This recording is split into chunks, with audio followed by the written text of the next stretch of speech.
All right, guys. Can you guys hear me?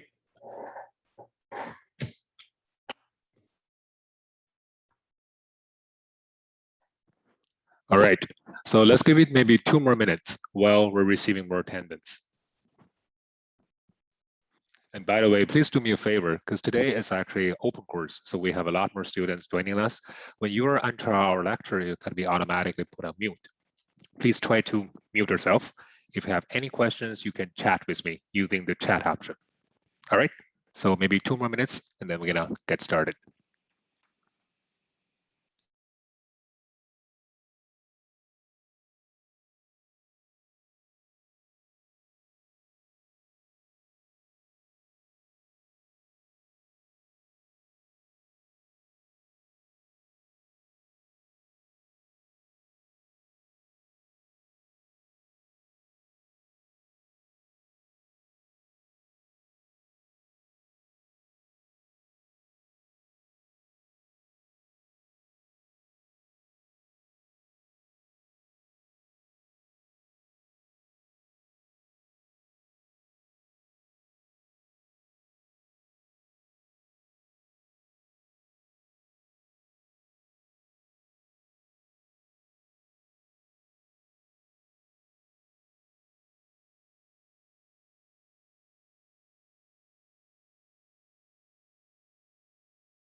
All right, it's 9:02, so let's get started. Welcome to our 2021 AMC10 AIME Bootcamp offered by Changchunteng Shuangyu Jiangtang. So before we get started, I know there are some students might not be so familiar about our organization. So before we get started, we want to have a short and brief introduction about ourselves and pretty much the lectures that we offered in order to help you guys do a good job in the North American math competition. So generally speaking, our lectures can be classified into 3 major categories. The first category we give a name is the North American Math Contest Knowledge-Based Lectures.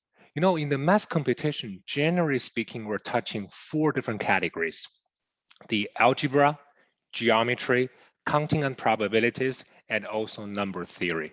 So there are more than 300 concepts that needs to be covered in those 4 different categories. So this kind of like the knowledge-based lecture is pretty much like a walking through lecture. Give you guys all the basic concepts, like the technologies, how to solve the problem, the typical problems, the classical problems, all over the places. So that will be give you like a walk through for all the concepts that you need to know in order to go to the North American math competitions. We have 8 sessions in total.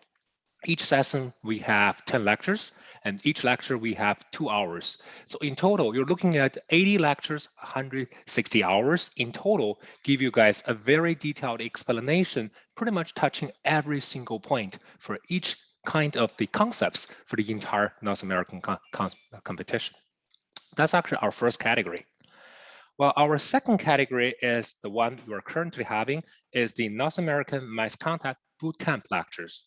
So the Bootcamp Lectures is kind of like a walking through, a very fast walking through, give you guys the typical problems for a specific math contest.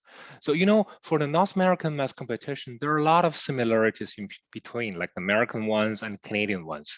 However, they have their own flavor, let's say it this way. So if you do a comparison between American exams and the Canadian exams, all the concepts are similar, but the way how they test you and their focus is a little bit different. So based on that, we actually designed the second series of lectures is the bootcamp. For instance, for our current lecture, we're going to give you like 10 lectures, basically cover everything that you need to know for the AMC10 related exams. So that will be like more focus, right? This is actually our second category. Our third category we give a name is Advanced Math Thought Lectures. You know, the math study, eventually what you're going to do is not to remember all the patterns, all the prototypes, is try to help you to establish the math thought. So these kind of math thought eventually is going to be very helpful for your long-term math study. Let's make it more practical. You know, we have many students from Canada and from the States. For the Canadian students, a lot of them go to the Waterloo University studying either computer or mathematics eventually. Or like the American students, they always go to like the Ivy League, you know, go to like the finance or computer, so on and so forth. So regardless of, you know, finance or computer, these are considered to be advanced application of the math. So that being said, if you can establish a well-defined mathematical thought for the short-term benefit, it's going to help you do a good job in the upcoming math competition. But for the long-term benefit, it's going to help you do a good job in your career. So that being said, the math thought lectures is going to have a long-term usage for like your study and also for your academic life. So that's basically what we are offering for our organization. 3 different levels of lectures give you guys, you know, a comprehensive preparation for the North American math competition. All right. And the last thing is kind of like a quick reminder for you guys, because as long as people see 双语讲堂, 双语 stands for bilingual. So most of students or like the parents, they get confused. So my kids do not speak a word of like, you know, Chinese. So here, 双语 means like the English and French, because our lecture is actually offered in different provinces and states. As long as we offer, you know, the lecture in the province of Quebec, it's going to be in French. C'est tout en français, parce que je pense que c'est très nécessaire pour moi de parler français pour vivre au Québec. Travail, l'épicerie, magasin, éducation en particulier, c'est tout en français. So in order to facilitate the students from Quebec, we also offer the French version, but as long as it goes outside of Quebec, the Ontario or the States, we're going to offer it in English. In today's open lecture, it's going to be English only. No Chinese, no French, ni français, ni chinois. C'est l'anglais seulement. So therefore, just give you guys a good idea. So this is where we stand. All right, I think this is like a kind of a short and brief introduction about where we are and you know who we are and where we come from. If all good, let's jump to our today's lecture. Today, we're going to go to our lecture number 1 for our AMC10 AIME Bootcamp. Lecture 1, we're going to talk about the 2D geometry. All right, so this is how our bootcamp lecture will be organized. We always give you like 2 parts of our knowledge. The first part will be basically all the concepts working through. So give you guys the most important concepts that you need to know in order to go to the AMC10 and AIME exam. Well, the second part is we're going to give you guys the classical problem. Use the technology, use all the concepts we have introduced in part 1 and try to solve the real problems in part 2. So this is how we're going to organize our lectures. So this is more like a fish and fishing. If I only give you problems, you know, I give you millions of problems, the AMs can give you 8 million plus 1 problem. So try to learn the technology, the strategies actually makes more sense rather than, you know, just having more problems. So let's have a quick go through what kind of technology, what kind of concepts you need to know in order to go to AMC10 exam. Like the first one is the triangle basics. These are like, you know, the easy peasy stuff you learn at pretty much from the elementary school. As long as you have a triangle, right, A, B, C, automatically you should have such a relationship for 3 different sizes, right? The sum of the 2 sizes will be greater than the third one, so on and so forth. But if you think about it, if you go to your regular school, the teacher might also mention not only the sum related theorems, they also have the subtraction. See, B minus C lesser than A, C minus A less than B, right? These are actually 2 groups or 2 series of theorems. But essentially, they are basically talking about the same thing. For instance, if this guy, I want to make a quick modification, it's going to be A is lesser than B plus C, right? A is lesser than B plus C. This is exactly the second one. So that being said, even though the even though the triangles inequality, they have like 2 different series, but you just remember the sum related conclusion that's good enough because all the subtraction ones will be directly derived from the sum. So don't waste your time. Just remember one or good enough. Okay. And the second one is also fairly straightforward. If you add 3 angles together, the total sum will be 180 degrees. Everyone knows that. These are like the basic stuff. So moving forward, the second part you need to know is the Pythagorean Theorem. Pythagorean Theorem is also a technology you learn it for a long time, right? You have a right triangle, then automatically you have such a relationship. But here, I want to give you a very quick trick. Normally speaking, in AMC exam, instead of directly giving a right triangle and ask you to use Pythagorean Theorem, which I think is too direct, AMC will always test you the other way around. They will basically give you a Pythagorean triple and ask you to determine, hey, this is a right triangle or not. So most likely the question is going to say, I have a triangle. Let's say the 3 sizes can be, for instance, 5, 12, 13. And then you can follow here. There's so many different conditions given by the problem. So as long as you see these 3 numbers, instead of the question giving you, okay, this is a right triangle, you must have this conditional react to realize, okay, this is a right triangle. So all the properties that a right triangle process would be able to be used in such a problem. So that being said, it is extremely important. You need to have this conditional react and realize this is a Pythagorean triple. So I have already listed out several of the Pythagorean triples. I think at least you need to remember some easy ones, 3, 4, 5, 5, 12, 13, 7, 24, 25, 8, 15, 17, and also this guy. AMC tests this guy many times, 20, 21, 29. For some reason, they just love this Pythagorean triple. And you need to remember this as kind of in your database. So as long as the question give you a triangle with the 3 sizes, have such similar numbers, you would be able to react. Okay, this is a right triangle, and you will be able to continue work based on the right triangle related properties. All right, so this is actually the second part we like to say. And then the third part is the angle bisector theorem. This is extremely important in AMC exam, and AMC tested every single year, almost without any exceptions.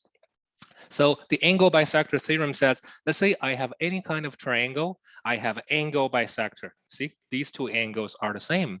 As long as you have such a relationship, automatically you should have BD over DC will be equals to AB over AC. So this is actually a conditional react. Conditional react you need to have as long as you go to any kind of AMC exam. So let's think about it. A long time ago, when we learned the angle bisector, your first reaction would always be angles are the same. Let's say angle 1 equals to angle 2, right? But these days, trust me, angle 1 equals to angle 2. This is no longer trendy. AMC barely tests you, if the 2 angles are the same, what's going to happen? On the contrary, AMC really love to test you as long as they give you angle bisector theorem, what is going to be this proportional relationship between the 2 sizes. So bear in mind, these days, this should be your #1 conditional react. Because as long as you have such a relationship, you can try to play with all the sides. Maybe you can use the proportional relationship to create some similarity, so on and so forth. So that's the reason why angles are the same. They're so common, so natural, not so important, while this angle bisector theorem is extremely important. All right, try to bear in mind. Moving forward, let's go to the Steward Theorem. Steward Theorem is actually a very basic, very fundamental theorem for any kind of given triangles. For instance, you have any kind of triangle ABC, and you find a dynamic point D on the BC side. There's nothing really special for AD, just a dynamic segment. Then automatically, you should have 5 segments in this triangle. C, M, D, N, B, right? Which is quite understandable. You break it into 5 different segments. So actually, these 5 segments have a relationship together. They're not like random numbers. As long as you can form a triangle, these 5 segments must follow a specific pattern. So the pattern is here. So you see the A, B, C, D, M, N, I give the name, and you can see such a relationship. So how to remember this? This is actually a quick trick. You can say a man and his dad put a bomb in the sink.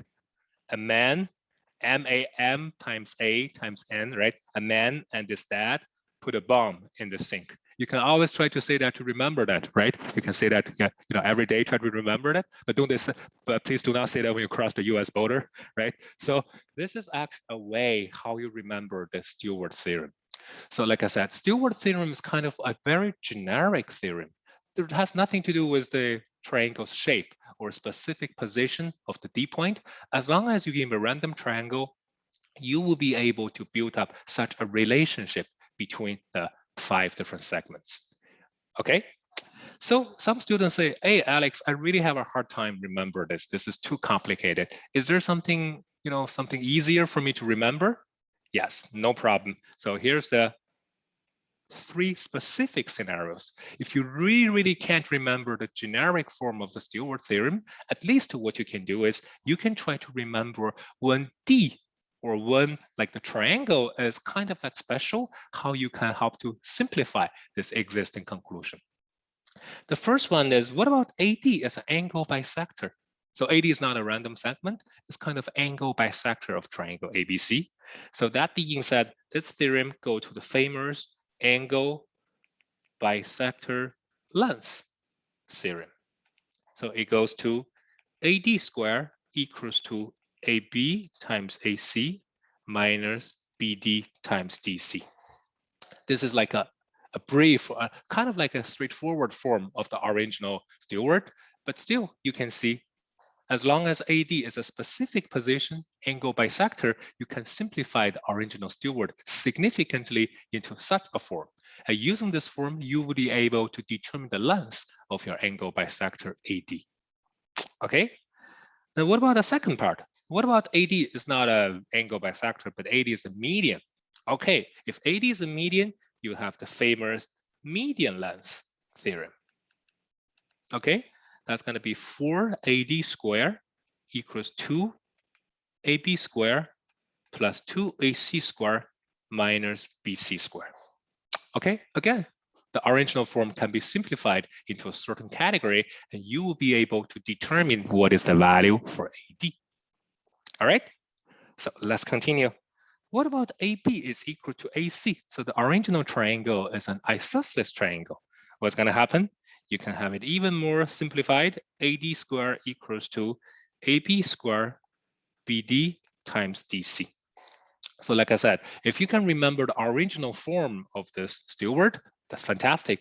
Otherwise, try to at least remember this specific simplified form, because in this kind of situations, you have AD either as a angle bisector or as a median, or you have an isosceles triangle. So how to prove this and how to use this, we have already introduced in our knowledge-based lectures. So today is the bootcamp, but we won't be able to cover everything super details. Just give you guys a quick walkthrough. All right, so these are the very important Steward theorem and also how to utilize them, how to simplify them into different scenarios. Okay, if all good, let's continue. Moving forward, number 8, what we have to remember is what we call the centers of a triangle. This is actually a very popular topic in AMC as well. So as long as you have a triangle, there are several centers. There are actually tons of centers, but normally speaking, we only focus on 4 of them. The first one we call the centroid, which is the most important one. Later, I'll give you a special explanation for this one. Okay, so what is a centroid? Centroid means 3 medians of the triangle will focus, will basically intersect at one point, which is the centroid. Centroid also, we can say like the mass center, right? If you put your fingers into the centroid, this triangle can be basically held there, right? The second part we call the incenter. Incenter means the intersection of 3 angle bisectors. So here, these are the angle bisectors. They will put together into an incenter. And incenter is actually center of the inscribed circle of your triangle. So that's actually where it got its name. Moving forward, circumcenter. Circumcenter is actually 3 bisections This is the bisections. These are the bisections. 3 bisections of the 3 sides, they basically intersect together at a point. So this point we give a name circumcenter. Circumcenter is the center of the circumcircle, right? So if we do a connection here, this is actually going to be R, your circumcircle's radius. And then moving forward, the last one is the orthocenter. Orthocenter is actually 3 latitude. They intersect together at a point. So this is actually the orthocenter. To be honest, though, we don't spend too much time on this orthocenter in our high school territory, but as long as you go to college, you're going to find the orthocenter is actually also very important. Okay. So we have a basic understanding how the 4 different centers works. Like I said, I want to give you a quick emphasis about the centroid, which is more important than the others, especially in AMC. As long as you have a centroid here, I think there are 2 very important properties you need to remember. The first one is you need to know that the centroid actually divides the medians into the ratio 2:1 part. So that being said, I have a centroid here, and I have 3 medians. Then automatically this is 2, this is 1, right? This is 2, this is 1, and then this is 2, oops, and this is 2, this is 1. Like the reason why I use different colors means the green 2 is not the same as the blue 2, right? So they're different talking about the length. However, the proportionals are the same. So they're always cut into 2:1 relationship. Okay, actually, there are a lot of problems from AMC and including our Canadian exams. As long as you have such a relationship, you can try to solve the problem in about 5 to 10 seconds. So try to remember this is extremely important and always help you to expedite your calculation process. Then the second part I want to give you guys is that in a coordinate plane, let's say we're talking about like a little bit to the coordinate geometry. As long as I have a XY plane, right? I give you the coordinates of your 3 vertices, x1, y1, x2, y2, x3, y3, okay? When you have the 3 vertices, I want to ask you, so what is the coordinate of the centroid? So you have a very straightforward calculation method. It's directly the average of the 3 x coordinate as x and the average of the 3 y coordinates as y. You see, fairly straightforward. And this is actually only for the centroid. For the other inscribed center, circumcenter, they won't be able to have such a straightforward method like the formula. So that's the reason AMC won't directly test you. There's going to be a lot of tests, a lot of calculation. However, for the centroid, it is very important. As long as you know this, you will be able to have your calculation fairly quick. So far, so good? All right, so let's continue. Moving to number 6 part, we need to talk something about congruency and similarity. These are actually something extremely important and considered to be a foundation of the entire triangle, right? Knowing 2 triangles, they are similar to each other or they're congruent to each other. This is kind of considered to be a fundamental stuff for all those following or the Flory related calculation. So let's have a quick recap. What are the rules you want to have in order to determine 2 triangles that are congruent to each other? The first one is 3 sides, SSS, right? 3 sizes that are exactly the same. Of course, you can reproduce a triangle. This will be congruent.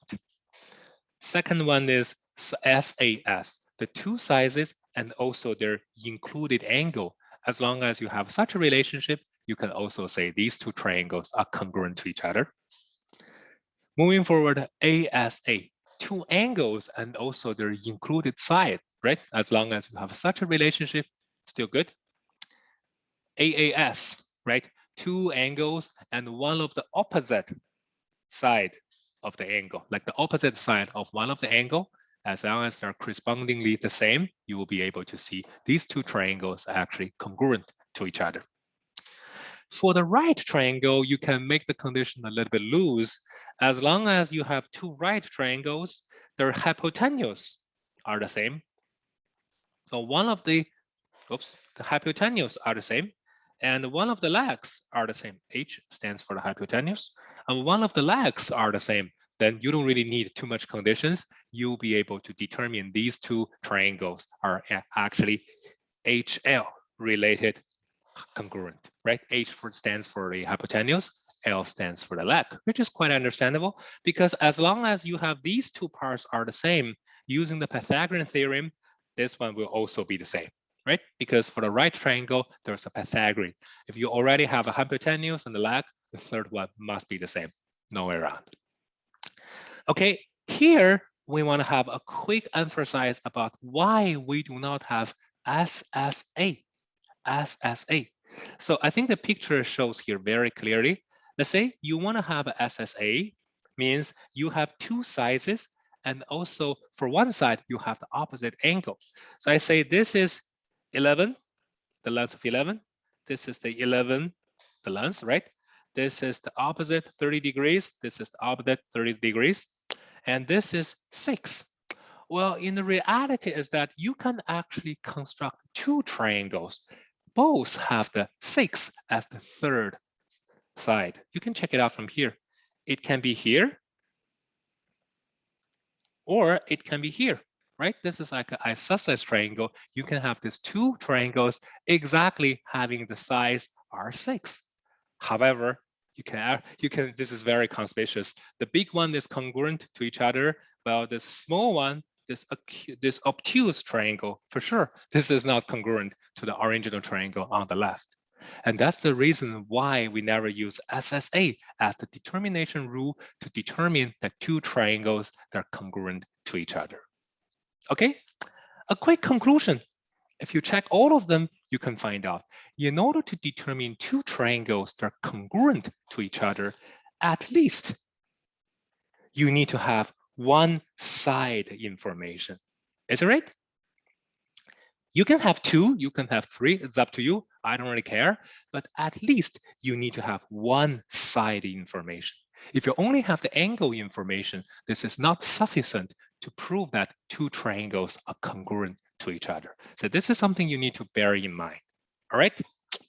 All right, so that's pretty much what I want to say about the congruent triangles. Then what about the similar triangles? The similar triangle determination rule is way lesser compared with the congruent. So why? Let's have a look first. The first one is AA. As long as two angles are the same, two triangles will be considered to be similar. Yeah, because triangles, they have the total sum. The three angles adding up together is 180. As long as you have two are the same, the third one will automatically be the same. So you don't really have to say three are the same, right? The second one is SAS. Two sizes are proportional to each other, and also the included angle are also the same. So therefore, you can say these two triangles are similar to each other, which is quite understandable. This is more like here, right? SAS. Moving forward, SSS. Yeah, three sizes, they're proportional to each other, but of course, these two triangles will be similar to each other. So this is more like the SSS. Okay, so if you do a comparison, you can find out what about the ASA? What about the AAS? Why you do not have these two guys to determine two triangles are similar to each other? As you can see, you still have this ASA, you still have this AAS. Why you forget about these two guys? And the answer is fairly straightforward. In order to determine two triangles that are similar to each other, as long as you have two angles, you're good. So ASA, AAS, they all can be classified under the same category, AA. As long as you have two angles are the same, you don't really care about the size, right? So that's the reason you have lesser, you can kind of like a lesser determination rules for the similar triangle rather than congruency, but not saying that similar triangle is more strict. On the contrary, similar triangle is more loose. It does not really ask you too many things. As long as you have two angles are the same, you're good to go. So if we do a quick comparison about the congruency and our similarity, you can find congruency, at least you have a side information. While the similarity, there's no need to have side, right? No need to have the side information because this is quite understandable. Congruency means exactly the same. There's only one triangle exactly the same as the original one. while similarity means they're similar. They're the same shape, but not necessarily the same size, the same measurement that you can have infinitely many. So that being said, the similarity rule is more loose, more flexible compared with the congruency.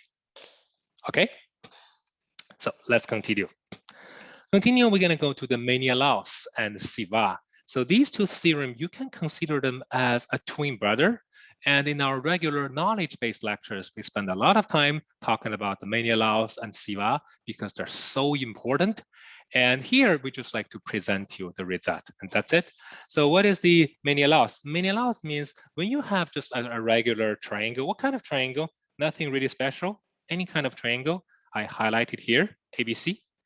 And you have a transversal line which cut the triangle into P, R, Q, 3 different points. So this shape is very loose, very flexible, right? Nothing really special. Then automatically you should have such a relationship. Is the BP over PC, CQ over C over QA, AR over RB. So everything you multiply them together equals to 1. So this is basically the many laws. Easy peasy, very understandable. Okay, the second one, like I said, the twin brother is the Siva. Siva is also a very flexible theorem. You don't really have to got a lot of strong conditions, so on and so forth. So as long as you have a triangle, any kind of triangle, whatever you want to take, and then you have a random point X in the middle, then you make a connection, an extension, make an intersection with the other 3 sizes. So very flexible. This is a very dynamic shape. And you will be able to have such a relationship. BD over DC, CE over EA, AF over FB. You kind of like travel around this entire 3 sizes, right? And then you multiply them together, you will be able to have such a relationship. Okay, so this is actually the second relationship. Also, multiply them together equals to 1. If we do comparison between the many laws and also the Siva, so they look like pretty much the same, right? Three different portions, you multiply them together and you can get like the total value equals to 1. And these two theorems, like I said, they're kind of like a twin brother. And the functionalities for this theorem is very straightforward, help you to construct a bunch of relationship, proportional relationship between all those kind of 3 sizes, and taking from there, try to figure out, some similarity or some related calculation thereafter. Okay, so that's actually where you want to have for these two theorems. According to our statistics, at this moment, these two theorems were never tested directly in AMC10, but it was tested a lot in AIME. So it really depends on your expectation. If you really want to focus on the AMC10, never think about AIME, maybe this is not so important for you. However, if you want to go to the AMC10, qualify for the AIME floor line, and do a fair job in the AIME, this is very important. So normally speaking, you're looking at problem number 5 to problem number 7 in AIME. Whenever there's a geometry related problem, you will be able to see this. Okay, all good. Number 10, extremely important stuff. Law of cosine and a law of sine and also the cosine law. Okay, so this is also a very generic rule and will be tested every single places, all over the places, every single year. So whenever you have a triangle, the 3 sizes and the 3 angles, you have the first one, which is the sine law, right? This is extremely important. In our regular lecture, we talk about it so many times and how to use them in a more dynamic way. And also, at the same time, you have the second portion, which is the cosine law, right? So these are, you should take it as a conditional react because every single time AMC will test it in a different way, and you will be able to find out a solution basically on such a formula. Okay, so just want to give you a very quick highlight when and why you're using this. So as long as for the sine law, to be honest, it's not super popular compared with cosine law.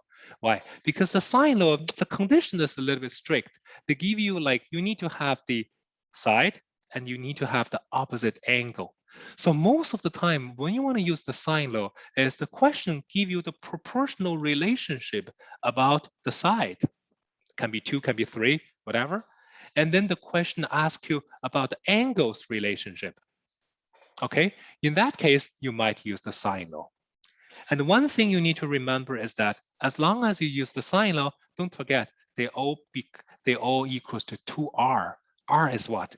R is the radius of your circumcircle, right? Every triangle you can have a circle. Sorry about my horrible writing. So it is here, right?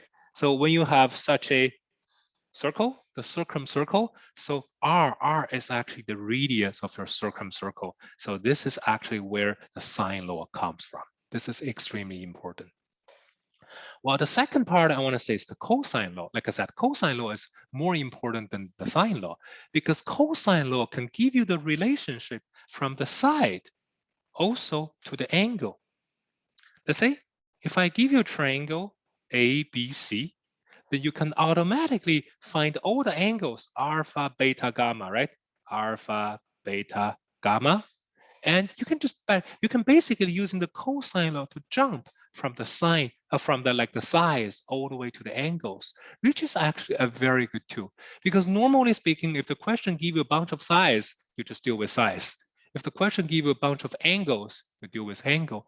But is there a tool can be working as a liaison, help you to make the connection between the side and angle, basically working as a bridge, right? And that is the cosine law. So, and based on this, I think every year there are a lot more chance to test the cosine law rather than the sine law. So please try to make more focus on this cosine law. Okay, so far so good. Okay, moving forward, as long as we finish the triangle, we want to spend some time on the quadrilateral and the polygons. First thing first, triangles are considered to be the foundation of this entire 2D geometry. Not only for our AMC, not only for the Canadian exam, it's for all this entire mass, for the entire geometry. Triangle is the fundamental prototype. So everything, if you transfer it into a triangle, we have tons of theorem help you to solve it out. But as long as we go to quadrilateral and the polygon, our tools are very limited. So for instance, see, I have already listed out several things you need to know. For instance, a trapezoid, right? How to determine the trapezoid, that one is easy. Top, bottom, adding them together, times the height divided by 2. That's it, that's the area of a trapezoid. And also, what is the area of parallelogram? So this is B, this is H, right? These are super easy peasy stuff. And also, how can you determine the total sum of all the angles within the polygon? If you have a polygon, something like this. So this is the total sum of my polygon, right? N stands for there are n sizes. And not have to be a regular or irregular, whatever you want to do, right? And triangle, in our case, triangle equals to 3. So 180 times 3 minus 2. So that's exactly 180 degrees, right? And also, if you want to say how many diagonals for a polygon, so that's going to be n times n minus 3 divided by 2. So these are very easy peasy, formulas or conclusions you need to remember. All right. And the reason behind that, what I'm trying to say is, you see, you don't have too many flowery, complicated, fancy properties that we want to introduce for the polygon or quadrilateral. And the only reason behind that is in our high school territory, as long as you see some weird polygon, your only strategy is to cut them into different triangles and then use all the technologies for triangles to solve them. So this is also the conditional react. The polygon, don't mess up with your polygon, always need to be transferred into triangles. At the end of the day, all the calculations must be done within the triangle in order to help you expedite all your stuff. Only watching the polygon does not help too much. All right, so that's pretty much what I want to say about the quadrilaterals and polygons. Only thing you need to remember, transfer them into triangle and solve the problem thereafter. So let's continue. Okay, we talk about the triangle, we talk about the quadrilateral polygon. Now we have to talk about the circles, right? Circle can be considered as an extensive application of all those tools, all those theorems we have learned in the triangle. So what we need to know about the circles. The first one is pretty much the area, right? The area and also the circumference of a circle. This is an easy peasy stuff. You learn that from elementary school. And then the second part is the power of a point, which is more important from our AMC's perspective. So power of a point is not only one theorem, it's actually a series of theorems. You can basically break them into three different small theorems. One is what we call chord theorem. One is the tangent secant theorem. The other one is the secant theorem. What does it mean? Whenever you have a circle, you have two chords intersecting each other. You have DE times EB equals to AE times EC, right? So the two chords will be basically, if you multiply the two red ones and the two blue ones, they will be equal to each other, okay? The second one is the tangent secant. As long as you have a point which is outside the circle, you want to make a tangent, you want to make a secant, you're going to have AB squared equals to BC times BD. Okay, so this part I make a perfect square equals to this part times this part. Easy peasy. Okay, moving forward, what is the secant theorem? Secant means outside the circle, there's a point. You want to make two secants. Okay, any kind of two secants. Then you have CB, CA, CD, CE, right? So this guy times this guy times this guy. Okay, we have talked about this, our power of point, so many times in our regular lecture and give you guys a lot of examples. So here, just want to give you a quick recap without having to go through too much. But the only thing I want to highlight is that the tangent secant theorem and also the secant theorem, they're essentially talking about the same thing, but in different two presentations. Why? Because I might give a very quick example is that, you see, this one of the secant is here, CB times CA, right? If you try to move the secant here very close to the edge, let me try to erase this. So if I remove very close to the edge, remove very close to the edge, all the way it comes to here, your secant will be degraded into a tangent, right? Let's say a given name P. Okay, so everything you did before CB times CA, everything will be degraded into CP, right? So that being said, you have the CP square. So if that's the case, you can see, okay, CP square equals to DE times CE, AB square equals BC times BD. They're essentially the same thing. So that being said, the tangent secant theorem is only a specific case of the secant theorem.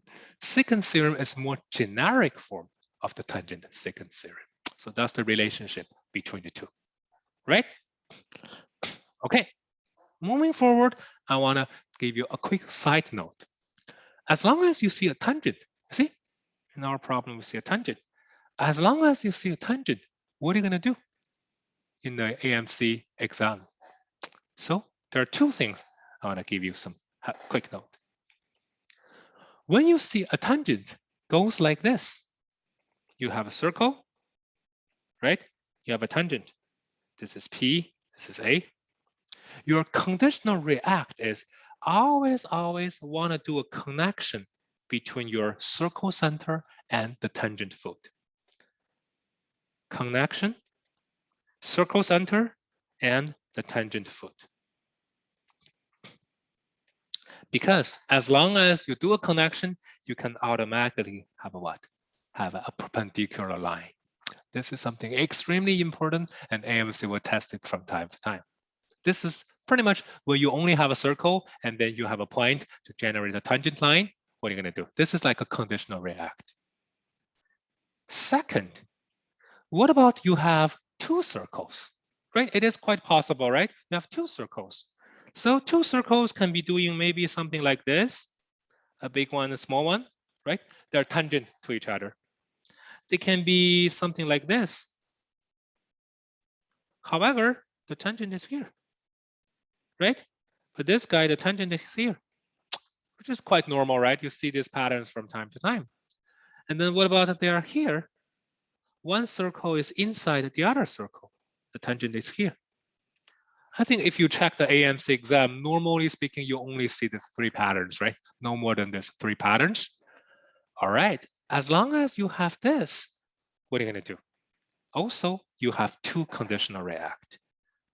Conditional react number 1, exactly the same thing. You wanna connect the circle center to the tangent foot. Exactly the same thing. You wanna do here, you wanna do here. You wanna do here, you wanna do here. Do here, do here. Connect exactly the same thing, right? Well, the second, which is also very important, you want to connect all the circle centers. So in our case, let me change a different color. You're going to connect here, the 2 circle centers, connect here, and connect here. Because as long as you connect the circle centers, this is going to be big R plus small r. Big R plus small r, because they're right, they're externally tangent to each other, and this is a big R minus a small r. So as long as you do this, you have 2 things. You have the perpendicular line here, right? Change a different color, perpendicular, perpendicular. And also you have a relationship between the big R and the small r. So these are considered to be all those conditional react. So in our lecture, we keep saying that you can't think for every single problem. That's going to take you forever. You have to have a lot of conditional react. As long as you see a problem, you don't have to think, just do it. That's going to help you to expedite your calculation process and save you a bunch of time eventually. A very quick side note to here, especially for this shape, because this one is actually seen all over the places in different math competitions.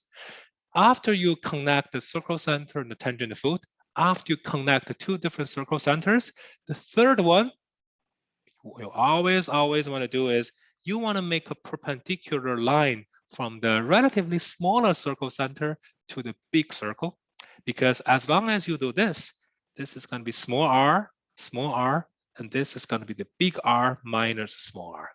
Trust me, most of the magic is going to happen in this tiny, tiny right triangle. You check it out. There's so many problems from AMC and Euclid. They're basically testing exactly what I'm highlighting here. Try to remember this. This is extremely important.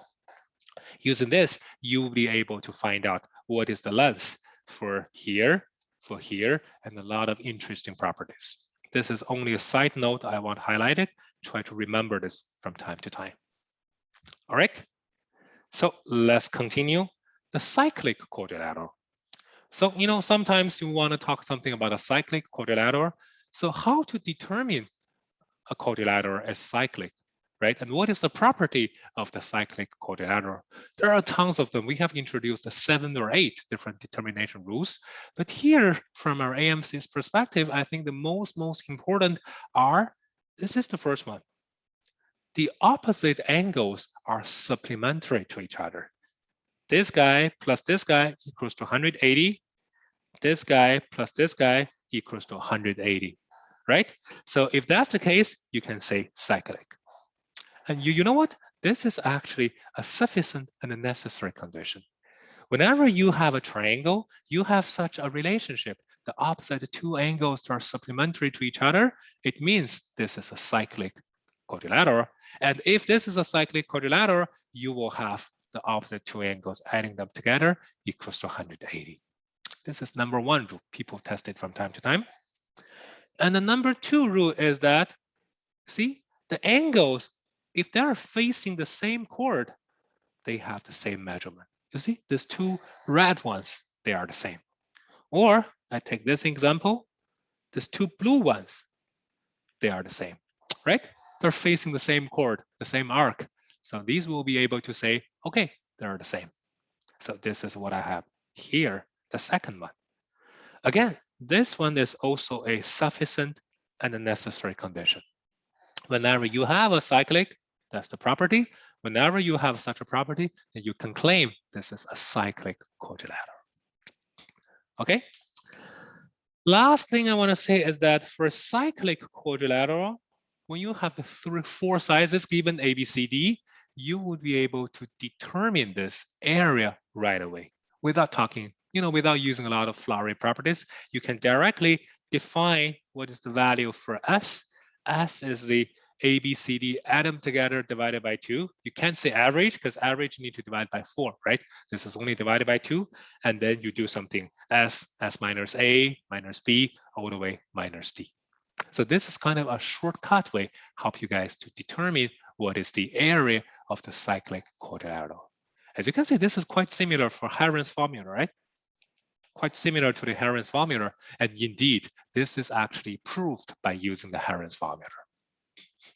All right, so that's pretty much the most important 3 things for the cyclic quadrilateral. And the 5th one is like so important that I really drag it out. It should be here, one of the property here, but I really have to drag it out because there's like so important. What is that? That is our Ptolemy theorem. So what is the Ptolemy theorem? Ptolemy theorem says as long as you have a cyclic quadrilateral, so you have such a relationship, the sum of the product of the opposite 2 sizes will be equal to the product of 2 diagonals. So the blue one times the blue one plus the red one times the red one will be equals to the green one times the green one.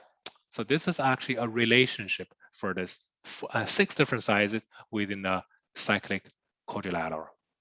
Again, like I said, cyclic, this is also a sufficient and a necessary condition. Ptolemy theorem, that's the property of a cyclic quadrilateral. If you find a Ptolemy theorem position there, and you'll be able to say, okay, so this is exactly a cyclic quadrilateral. You have such a relationship, then this is going to be a cyclic quadrilateral. It's a sufficient and necessary. As you can find, actually, most of the properties, if not all the properties from the cyclic, they're all sufficient and necessary, which is very interesting because sometimes you only have a property, right? For a specific feature, you have a property, but there's no guarantee to put it back. And not to say every single property can be put it back. And this is pretty much for the cyclic. Everything we have the property can be determined as, can be transferred into a determination rule. Okay, so that's the Ptolemy. Last part, what I want to say is actually how to determine the area of a triangle. Area method is extremely important for our entire for our entire AMC. Yesterday in our AMC12 lectures, I said I actually did a quick analysis. So if you check all the geometry problems, you want to make a statistic, you can find 72% of all the problems of all those kind of geometry problems, they are testing the area. 72% of all the geometry problems, they're testing the area. So that's the reason we really want to put a good emphasis on these, how to determine the area of a triangle. So number 1 rule is fairly easy using the definition, right? Nothing to say. You have a side, you have a height, then voila, you have the area. Second part is the Heron's formula. As long as you have the 3 sizes given by the problem, then you will be able to determine the area of triangle fairly quick. So this is actually the Heron's formula, right? If you plug in the value, you'll be able to see, yeah, you can have something like this. So, but sometimes people never remember this. They just basically remember the original S minus A all the way either C. Okay, so here I want to have a very quick side note. If the question gives you the 3 sizes of a triangle, of course, we will be able to determine the area using the Heron's formula, ABC. However, if the 3 sizes are very weird numbers, let's say this is root, just give a number, maybe root 3, root 17, root 11, just give a number, okay? Let's say you have something like this. What are you gonna do? If that's the case, if you're directly using the Heron's formula, this is going to be a nightmare. You see, you're going to determine this is going to be your S, right? and then you use your s to minus a, s minus b, s minus c, and then you want to have this. This is going to be a lot of under roots inside. That's going to be a nightmare, very difficult to calculate, right? In that case, what we could do is we can use the second way to solve this, to expedite this. We give a name, double Pythagorean theorem. Double Pythagorean theorem. So what is that? I'll give an example. That's gonna sometimes help you to expedite your calculation significantly. Let's say I have a triangle A, B, C, right? I need to determine the area. So I'm gonna make a height here, okay? I'm gonna call this part X. So this part will be C minus X, right? Quite understandable. So I'll say H. So H can be written as what? A squared minus X squared, right? A Pythagorean theorem on the left. It can also be written as B squared minus C minus X squared, right? Also a Pythagorean theorem on the right. Okay, when you have this guy, check it out. A squared minus X squared, B squared minus C squared plus 2C X minus X squared, right? I just opened the bracket, nothing really special. You can find out the X can be canceled. Ah, that's easy. X is directly equals to A squared minus B squared plus C squared, 2C. Okay, so that means that even though you have a lot of nasty numbers, but this calculation is very easy, right? You can get a value for X, and moving forward, you can get a value for H using Pythagorean. So the total area will be 1 over 2 C times H. So even though you do it several times, but your calculation is a lot straightforward. You don't have to go to this crazy under root, maybe still under root. That's not going to be too much. So that being said, it really depends on the scenarios. If the question gives you all the whole numbers, you can just close your eyes directly using the Heron's formula. But if the question gives you a lot of weird numbers here and there, instead of using the Heron's formula, you can try to use our double Pythagorean theorem, which is actually a very powerful way for you to determine the area of a triangle provided 3 sizes are given. Just try to be a little bit dynamic, right? We not always stick to one rule. We can be more adaptive. Okay? So that's actually the second one, using the Heron's formula. Number 3, we can actually using the trigonometry to help you determine the area of a triangle. So what is the trigonometry thing? Is as long as you have the 2 sizes and their included angle, the area will be 1 over 2, the product of the 2 sizes plus the sine value of this included angle. I think this is actually something very important, and we're probably going to use it from time to time. AMC tests it pretty much every single year, right? Try to remember this. And what else I can do to calculate the area? We have you can with the help of the circle. What is that? So whenever you have a triangle, you have to inscribe the circle. Let's say I give a name R with the radius. So the total area will be written as R times S. What is the S? S is half of the parameter, right? Half of the parameter, right? I think this one is quite understandable. We use it a lot of times, right? So whenever you have an inscribed circle, you can determine the area of this triangle directly using the radius of the inscribed circle times the half of the parameter of the triangle. When you have the inscribed circle, what about the circumcircle, right? You need to ask her a question directly. This is conditional react. Do we have something for the circumcircle? Yes, we do. ABC over 4R, right? We have give you guys the explanation for how to prove this in our regular lecture. So today I'm just going to give you the conclusion right away. So whenever you have such a relationship ABC, you can determine the area of this triangle very quick. You know, sometimes this is like so easy, but trust me, sometimes in some AIME problem, you can use this condition. You can this conclusion very quick and help you save significant amount of calculation. Okay, so these 2 parts, very important.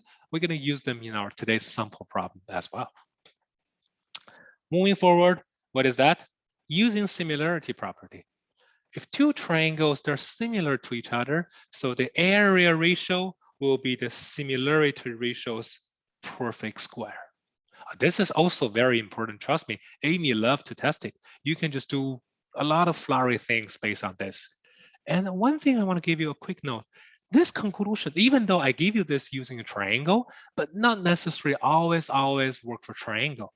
When you have two quadrilaterals, they are similar to each other, or two diamond shape, they're similar to each other.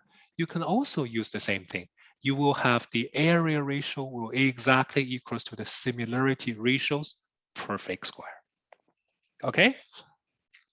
Last but not least is we talk about the equilateral triangle. In our problem, normally, as long as I give you an equilateral triangle, you would be able to have a conditional react.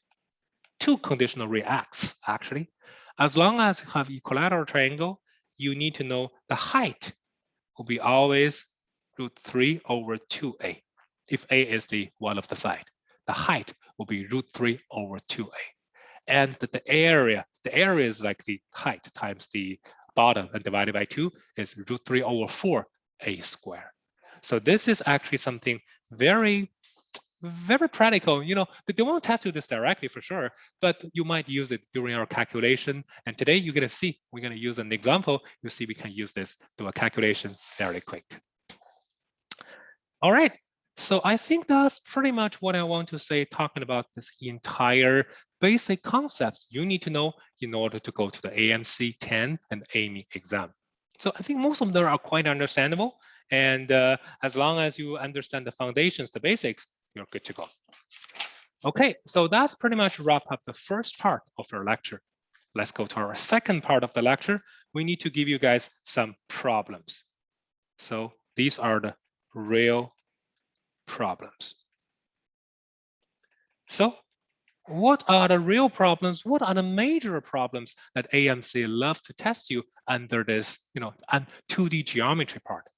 Generally speaking, they will test you two major categories. One is the triangle. Of course, triangle is the most important thing. The other one is circle. Okay, so like I said, circle is considered to be an advanced, a comprehensive application for this triangle. So sometimes they want to test you as well, for sure. Okay, so talking about the triangle, so what are the most important things you need to know? From the AMC10's perspective, they basically test you two major categories. One is talking about the area method. Like I said, this is not only for AMC10, it's for AMC12 as well, for the entire American math competition, area method. And the second one is the similarity, So these are the two major categories. Area method, we're going to use all the technology we introduced to determine the area. And the similarity, again, using all the rules to determine similarity and moving forward, try to generate some properties, so on and so forth. And for the circle-related area, so normally speaking, some kind of like flowery things they want to test you is basically a combination of the power of a point and also Ptolemy theorem. Especially Ptolemy theorem, for some reason, it tests way more Ptolemy theorem for AMC10 rather than AMC12. If you do a comparison, you find AMC12 barely tests you too much for the Ptolemy. However, this is a super focus for the AMC10. So because AMC12, they have a lot more other stuff to test, right? So today we're also going to focus something on this Ptolemy theorem to give you some flowery problems, help you understand how to use it to expedite your calculation process. All right, if all good, let's go to all our problems, cover these three categories. Okay, let's go to problems. First category, we want to talk something about the area method. So let's have a look at the first problem. So the first problem we're looking at is a problem that comes from 2017 AMC 10B, question number 21. Okay, most of the sample problem I give you guys in our lecture is the last 5 problems from AMC 10 plus the AIME problems. And like the easy peasy ones, I'll let you guys figure out by yourself. So I'll show you how to read a problem, how to highlight the most important things, and make sure you have a correct conditional react as long as you see a problem. So the problem says in triangle ABC, AB equals to 6, AC equals to 8, BC equals to 10, okay? And D is the midpoint. I highlight the midpoint of BC. So what is the sum of the radii of the circle inscribed in ABD and ADC? Okay, first thing first, as long as you see the problem give you 3 sizes, right? You need to ask for yourself, why they give you 3 sizes? Are the 3 sizes like just random number, or there's some meaningful things behind a number, right? Every number is not given for fun. There must be some reasoning behind it. And 6, 8, 10. This is exactly a Pythagorean triple. Do you still remember I mentioned at the very beginning, AMC barely tell you I have a right triangle, have the 3 sizes? No. On the contrary, they give you such a number. You need to determine this is a right triangle or not. So this is exactly what we mentioned in our the concept part. So this is actually a right triangle. Okay, if this is right triangle, the calculation process would be a lot more straightforward. So you have a right triangle and you have something like this. I'm going to give you the note. This is A, B, C, right? You have D is the mid of the hypotenuse. You have this is 8, this is 6, this is 10. Okay, D is the midpoint. So what is the radius? So you have a inscribed circle here. You have a inscribed circle here. You want to determine the R1 plus R2. Okay, it looks like you need to determine what is R1, what is R2. How to determine R1 and R2? If you check our note, we just mentioned, it's actually here. If you check our note, we just mentioned, okay, there is a relationship how to determine the radius, right? The radius times the half of the parameter will be equals to the area of the triangle. This is exactly what we mentioned. This is extremely important, right? The area method is extremely important and will be tested every single year. So that being said, let's check our triangle ADC. I like to highlight it. Triangle ADC. Okay, triangle ADC, I'm going to have the area is actually equals to R1 times 8. 8 is here, plus CD, plus AD, and divided by 2, right? What is the CD? CD is the half of the hypotenuse, which is 5. What is AD? AD, if you have a right triangle, the median of the hypotenuse will be equals to half of the hypotenuse. Is that right? This is equal to half of the BC, also equals to 5. Okay, I have everything here on the right. What about the area of ADC? The area of the ADC is half of the big triangle, right? So this is actually 1/2 of triangle ABC, which is 1/2 of 8 times 6, 1/2. This is the area, right? So now this is a very easy peasy equation, and you will be able to determine what's the value for R1. Is it right? So exactly the same thing. Can you do the same thing for the R2?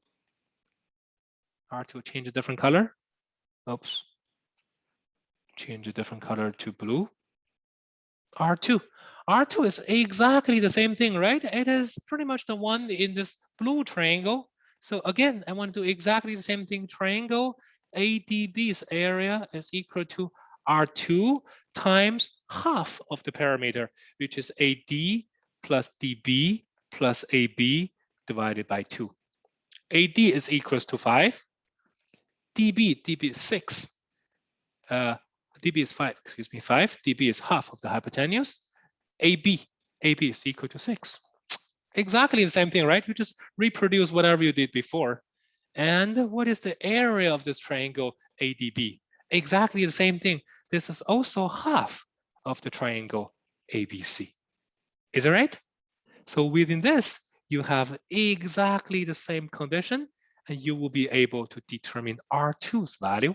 The question just asks you, what is R1 plus R2, which is 4/3, 3/2, 17/6. Do we have 17/6? That's the D option. Fairly straightforward, right? As long as you, this is question number 21, but as long as you use the technology we introduced, determine R1, you need to use such a thing. The area of the triangle is the inscribed circle's radius times half of the parameter. You have this fairly quick. Very understandable. Okay, so far so good. So try to remember all the technologies, all the formulas we introduced, and that's going to help you to expedite your calculation process. If all good, let's go to our second problem. Our second problem is here. Let's have a quick look. The second problem is a problem that comes from, drag it here. It's a problem that comes from 2018 AMC10B, question number 24. Okay, oh, it's pretty much like the last, like the second problem from the last. So let's check it out. Let ABCDE be a regular hexagon. So you need to highlight it. Regular hexagon, right? It's a, everything is the same. Regular hexagon with the side length equals to 1. Okay. Denote by XYZ and Z, XYZ are the midpoints. You have a midpoints of the side A, B, C, D, E, F, respectively. Then what is the area of the convex hexagon whose interior is the intersection of triangle ACE and XYZ? So for all kind of geometry problem, you need to have a good shape. As long as have a good shape, a good graph is going to help you significantly in the thinking process. So I strongly recommend everyone, as long as you're dealing with the trigonometry, dealing with the geometry problem, you need to have a good shape. So let's check it out. I have a regular hexagon. I'm going to give a name. A, B, C, D, E, F. Okay. So the question says X, Y, Z are the midpoints of AB. The midpoint of AB, this is my X. And the midpoint of DC, this is my Y. Right? The midpoint of EF, this is my Z. Okay, you have this. And what is the area of the hexagon whose interior is the intersection of AEC? So let's try to drag out what is AEC looks like. This is AEC, AEC. This is my triangle. Okay, and XYZ. X, Y, Z. So what is the area of this? This is going to be, you're talking about this guy, right? If I highlight out, what is the, so I'm going to give you a quick thing. So that's going to be something like here, the interior here, here, here, right? And right here, here, here, here. How to determine the area of this guy? This guy is not like so easy, right? This is not a regular hexagon, right? It's kind of pretty weird hexagon. How can I determine the area of this guy? You need to think about it. Okay, if you directly jump to the calculation, okay, this is not going to be easy. However, this is actually a very regular, very symmetric shape, right? You see, this is a regular hexagon all over the places. How can you utilize the symmetric property of this graph and try to expedite your calculation? This is actually something very important. If you check the solution for this problem in the AOPS, they have a long, lengthy solution, break it into different triangles, do some calculation. But let's try to do something a bit smarter. So a hexagon, you have 6 different sizes, right? And the question already find 3 X, Y, Z, right? Do some connections, so on and so forth. So why don't you also list out the other 3, which is not even mentioned here, but I just like to list it out. Let's have a quick look. As long as I list it out, is it possible for me to expedite my calculation or not? So this is quite normal, right? So let's try to list out something you didn't tell me to list out. So I'm going to do maybe something like here. Okay. And what about here? And what about here? Okay. Okay. As long as I have this out, let's have a quick observation. Originally, you were asking me to determine what is the area of this red stuff. Okay, I don't know, it is too complicated for me. However, as long as I list out the other 3 midpoints, let's check it out. This part in the middle. Okay, this part in the middle. This is a regular hexagon, right? This is a regular hexagon. Nothing really special, right? Okay, of course, this is not the entire shape of my red stuff. However, are you missing a lot? No, there are a tiny thing here, a tiny thing here, and a tiny thing here, right? So basically, it looks like your original shape can be break into 2 parts. One is the blue regular hexagon in the middle, and also the 3 red ones on the 3 sizes. So let me try to write it. The red one equals to the blue one plus 3 triangles, right? Let's put it in this way. Okay, is there any relationship? Is there something easy for me to do? I think it is. Let's have a quick look. If I do one more extra line, I'm just gonna break the one here, here, here. What is that?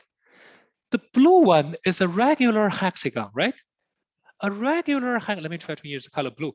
A regular hexagon, there's are actually 6 equilateral triangles, right? 1, 2, 3, 4, 5, 6. 6 equilateral triangles. What about these 3 little things dangling there? The 3 little things, one of them is actually half of my equilateral triangle. Is it right? See? I'll change a different color. Oh, you change the color black here. So this guy is actually half of my blue equilateral triangle 1, 2, 3, 4, 5, 6. Eh? This guy is also half of the blue equilateral triangle. This guy is also half of the equilateral triangle. This is quite understandable, right? So that being said, it means what? Your total area is the 6 plus 3/2. Your equilateral triangle's area. Is it right? Even though the original form, like the original shape looks a little bit nasty, but as long as you drag them out, this is exactly this. 6 plus 3/2, I don't have to say too much. Then how can I determine the area of this equilateral triangle? Let's check it out. The original problem says what?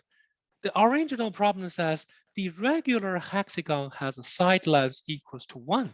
So this is 1, this is 1/2, this is 1/2, right? The original is 1. 1/2, 1/2. You don't really have to do anything. Using your eyes, you can find out, okay, if this is 1/2, this is also 1/2, right?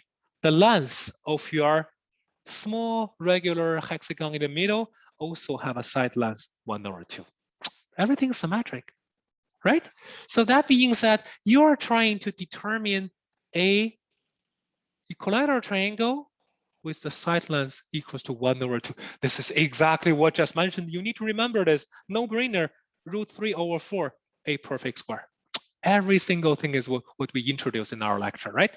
As long as you know this, you can automatically determine the area of the small equilateral triangle to 3/4, 1/2 perfect square. You know, plug in the value, you will be able to determine the value for this guy. I'll give you the answer up front. Is 15/32 divided by 3. You see, fairly easy, right? Even though it's 24 problem, it doesn't really do anything flowery. That's it. Having a good graph and try to use this symmetric property is going to help you significantly in this entire process. Okay? It's all good. Let's go for another problem. Let's go for an AIME problem. Try to increase the complexity a little bit. We'll see what happened. So the next problem we're looking at is an AIME problem. There you go. That's the problem. It's a problem that comes from 2010 AIME 2, question number 9. Okay, so let ABCDE be a regular hexagon. Check it out. Regular hexagon is kind of like a very hot topic, right? A hot topic for this entire AMC and AIME. They love to test you from time to time. Let G, H, I, J, K, blah, blah, blah, be the midpoints of so many sizes, okay? Again, exactly the same thing. You see, there's a huge similarity between this problem and this problem. You have a regular hexagon, you have all midpoints. So the segment AH, BI, all the way to FG bound a smaller regular hexagon. Okay, let's go to the graph, then you understand what it's talking about. Let a ratio of the area of the smaller hexagon to the area of the big hexagon can be expressed as the factor of m over n, where mn are relative prime numbers. Please find a value for m prime n, m plus n. This is a typical way that AMC asks you to do a question. Instead of ask you what's the value for m over n, they always want to ask you what is the m plus n, or what is even m plus n mod 1000. And there are two reasons behind that. First, the reason is AIME, they need a whole number solution, right? Because you need to check your computer sheet to have this number. So they need to create a whole number. M over n is fraction number, you can't. And the second reason is because if you can directly give you this answer, especially for AMC, they give you 3 over 4 or 5 over 6, then you might be able to guess something because you see the option from A, B, C, D, E. It might help you do some reverse engineering. But AMC is very smart, or if not very evil. It does not really give you this opportunity to guess. You just give me a total number. If I give a total number 16, how do you guess this is coming from 1 plus 15 or 2 plus 14, so on and so forth. So this is a typical way how AMC love to test you. So long story short, you need to know the value for m over n, right? And then from there, you'll be able to determine this. Again, like I said, any kind of geometry problem, we need to have a shape. So let me use the same regular hexagon one more time. Okay, regular hexagon is very important. So let's put it here. You're gonna have A, B, C, D, E, F, right? And then you find the midpoints all over the places. This is the mid. This is the mid, mid, mid, mid, mid. And the question asks you to do, this is J, and let me give you the name, H, I, J, K, L. And they do a connection, A to H, change a different color. A to H, B to H, C to J, D to K, J. Okay, this is like a little bit cute, right? But again, it's the same thing. So with all those information, the question asks you, what is the area ratio between the one in the middle? That's the one in the middle, right? And also the entire hexagon. How can I do this? This is not really so regular, right? It's kind of like a tilt there, right? Okay, no problem. Let's think about it, right? I'd like to show you the thinking process, how you want to do this. If you want to determine what is the area between like the big regular hexagon and small regular hexagon. So first of all, I think you can realize the big one is actually similar to the small one, right? All the hexagons, like all the regular hexagons, they're similar to each other. This is quite understandable. So sometimes if the question asks you to determine, so what is the area ratio between this guy, maybe we can try to use the side. We can use the side ratio and the area ratio, the big, small, will be the side ratios perfect square, right? This is exactly what we mentioned in our conclusion, right? So like I said, you won't really constrain this to triangle. They can also be worked for all the other regular hexagons and so on and so forth. Okay, this is actually one thing. And the other thing is, let's try to think about it, how we can, find out the side relationship, right? The side relationship is actually something very important. So let's have a quick look. So in order to find out the relationship, these two guys, they're actually share the same center, right? This is the same center. Okay. But if you want to find out a relation, you must put them into a triangle, right? You cannot just like talking about the flying there without any kind of like triangle. All those discussions must be based on this triangle. Let's try to create some triangle, and taking from there, hopefully we'll be able to expedite our calculation. So let's have a quick look. How can I create a triangle? I must create a triangle which can involve the little one in the middle and the big one, right? So I'm going to try something like this. Do a connection here, do a connection here, and I'm going to do another connection here. Okay, check it out. I'm going to give a name. This is going to be X. Okay, so let's check it out. What did I do? I make a connection to O and H. H is the midpoint, right? I make a connection to AO. And what is that point? I want to give a name M. M is also the midpoint of this guy. The midpoint of this guy. Okay, because you need to find a corresponding size, right? So of course you can find out OH is kind of like I'll use the word height.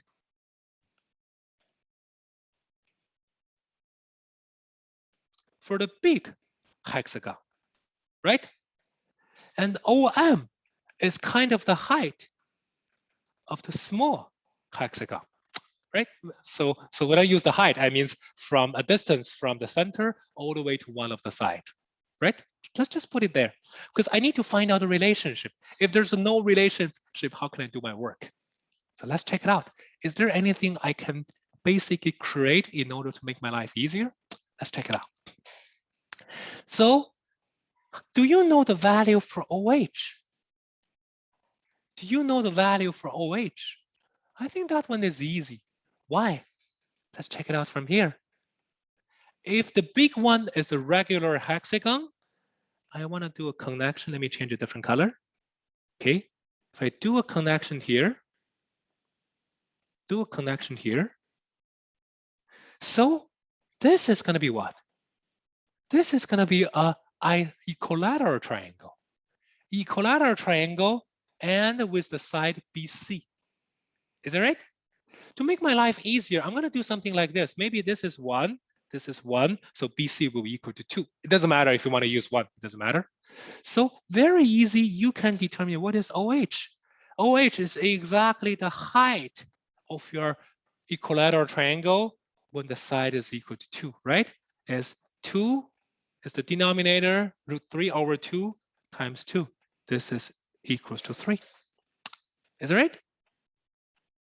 This is exactly what we mentioned, right? If you have an equilateral triangle, you will be able to determine the height right away using √3.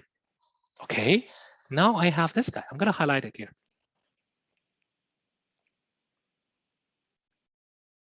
Okay, if for some reason I can determine the value for X, if for some reason I can determine the value for X, so it is going to be what?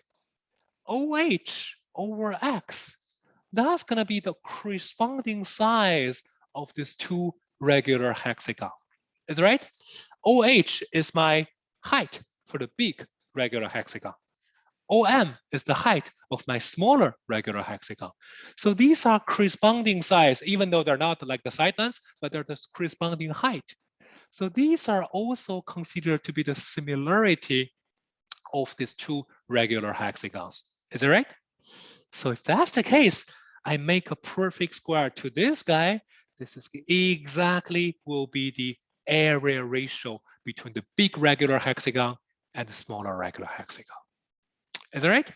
I think we're all on the same page talking about this part.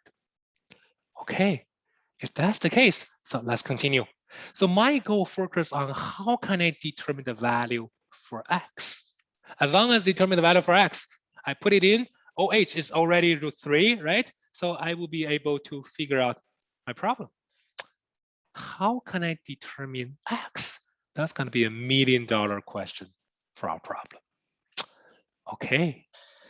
However, I'm going to tell you, this is not a rocket science. This is something so easy. Determine the x. You just have to look at this triangle. This triangle. X is what? X is the height, right? I'll change the color into maybe yellow. X is the height. How can I determine the height in this triangle? This is exactly what we mentioned in previously when we say sometimes when you're doing the Heron's formula, it takes a lot of calculation, blah, blah, blah. Then you can use the double Pythagorean theorem, right? And this is exactly the same thing. You want to determine the height, okay? I already tell you this is √3. OA is the same as the side length, right? Because this is a regular hexagon. So this is going to be 2. As long as you determine the value for this guy, AH, this is A, this is H, this is O, right? As long as you determine the value for AH, you will be able to use the double Pythagorean theorem we just introduced to determine the height, OH, OM. Is that right? How can I determine AH? This is also very conspicuous. AH can be determined within this triangle. See, this is more like a domino effect, right? One chain after another. If you check for this green triangle, what do you have? You have, let me check the color. This guy is equal to 2. This guy is equal to 1. This guy is a regular hexagon, 120 degrees. So that being said means what? It means you can actually determine AH directly using the cosine law, right? Cosine law is going to help you determine AH. Just directly using cosine law, you can use it. Like I said, cosine law is way more important compared with sine law because it's going to help you determine the length. It's going to help you determine the area and also the measurement of the angle right away. So if that's the case, I think our flow is very clear. You will be able to determine the value of AH using the cosine law. So I'm going to tell you the value right away. It's √7. Okay, as long as you have a √7 within this triangle, you use our double Pythagorean theorem we introduced just in our lecture, right? You will be able to determine the height, reach the OM, which is also x, right? As long as you know the value for x, you put it here, you'll be able to determine what is the ratio between these two regular hexagons. So far, so good? I think this is something quite understandable, right? So that being said, you would be able to find out how to basically using the technology we introduce. Every single step is the technology we introduced in our lecture, right? So 2 triangles similar to each other, perfect square to the similarity. How to determine the height, how to determine the height whenever you have a equilateral triangle, and how to determine the height when the 3 sizes are given using the double Pythagorean. So these are all very understandable stuff. We put them together in order to show our work. So far, so good? Yeah, I think that's pretty much what I want to say for the first category, because using the area is like so important in AMC and AIME, and that's the reason we put a lot more emphasis on this part. Okay, if all good, let's go to our second category. What about the similarity? Similarity. Okay, so let's check out one problem from AMC. Similarity is basically you just using the rule, right? Nothing really special. You use the rule, you solve the problem, and that's it. So let's check out. This is a problem. We're looking at a problem that comes from 2018 AMC10A, question number 23. Okay, it's a long question, but essentially they're talking about very easy peasy stuff. So a farmer Pythagoras has a field in the shape of a right triangle. You need to highlight this, a right triangle. The right triangle's legs has the 3 and 4. Okay, 3, 4, then automatically this one will be 5, right? Everyone knows that. Okay, in the corner, though, where those two sides meet at a right angle, he leaves a small unplumbed, unplumbed region called S. So the S, there's nothing here. Okay, unplumbed. And okay, so the rest of the field is actually planted. Okay, the shortest distance from S to the hypotenuse is 2 units. Shortest distance means you're here, you want to make a perpendicular line, right? This is actually 2 units. With all those information, the question asks you to determine what is the fraction of the field which is planted. So basically, you need to calculate what is the square over what is the right triangle, right? So to be short, you need to determine what is the x.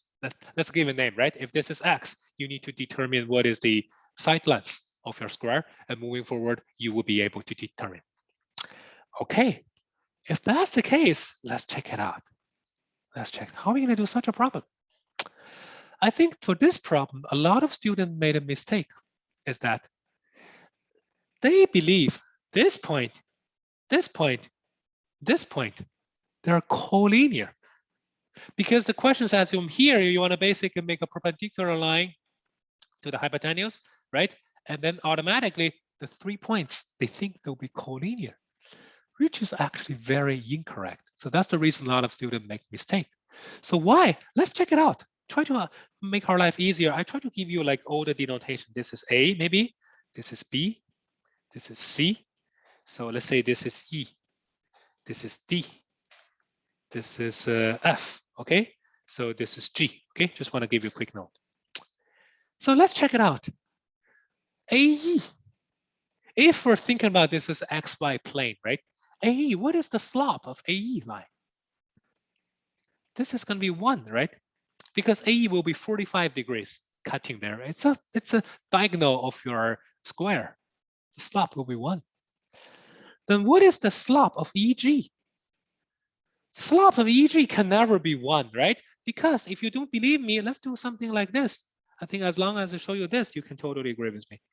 I want to give you here like this. I want to get here like this.